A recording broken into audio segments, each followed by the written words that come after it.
Happy Wisdom Wednesday, everyone. And if you can't tell from the quality of this video or the fact that I have it juggling, I'm having a lot of technical difficulties this week, or at least today. So I'm still on the road just to finish up a conference here in San Diego.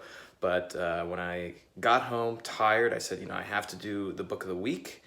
I recorded the video, and unfortunately my camera's not transferring, not working. My USB cable's not working.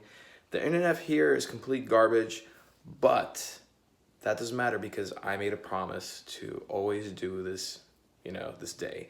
And the days where it is most convenient to say, I'm not gonna do it, those are the days that you have to double, triple, quadruple down and deliver on your promises. So here I am in this crappy Airbnb doing the book of the week. So the book of the week is a very interesting one. It's called How to Create a Mind, The Secret of Human Thought Revealed by Ray Kurzweil.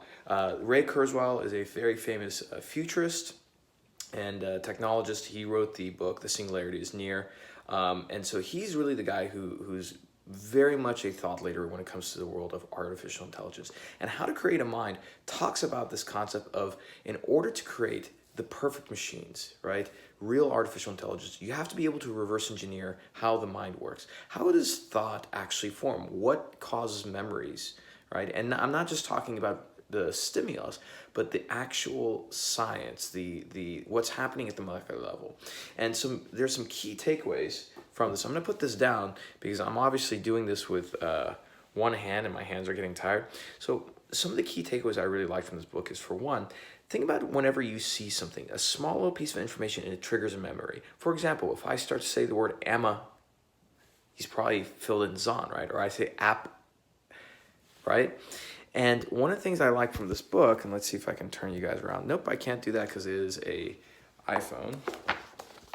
Is if you see here, there's a lot of really interesting pictures in this book. Some fantastic diagrams, and really well thought out, of course, and interesting thought experiments about how the mind works, right? And the reason why your memory works that way is because your memory, along with many other things for human beings, it works based off patterns, right? And based on this pattern recognition, we start to understand how the mind actually works. Now, one thing that he illuminates is the fact that Albert Einstein changed the world of physics, not by doing just experiments. He did all this literally with a piece of paper and a pencil and his imagination, right?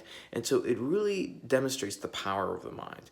Now, one thing that I thought was interesting, and I would recommend you guys doing this, is what Ray Kurzweil does is something that a lot of world famous, historical inventors did, which is, with our dreams, we need dreams as human beings because we need to express ourselves subconsciously, right?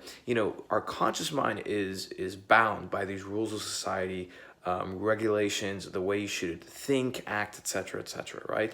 All these rules. But in the world of dreams, you're unbound, which is why a lot of the most creative solutions come to people. Leonardo da Vinci talked about this. I believe Steve Jobs and Albert Einstein have some mention of this as well. So before you go to bed at night, if you have a problem that you're trying to solve, a very difficult one, think about it, spend some time, and then tell yourself, I'm going to give this to my subconscious tonight, and I'm going to go to sleep. And then in the world of dreams, unbound by rules of society, and a variety of other rules and walls and boundaries, you're free. You're free to think about it however you want. And that's why some dreams are very provocative, very unsettling, vulgar even.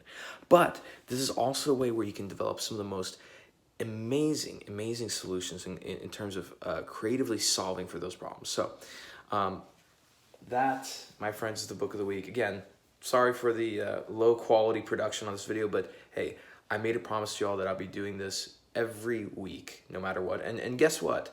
What's funny enough, and maybe this is kind of a test, today is actually my 2-year anniversary of doing this show. So it's been 2 years every Wednesday that I've been showing up and doing this for you all.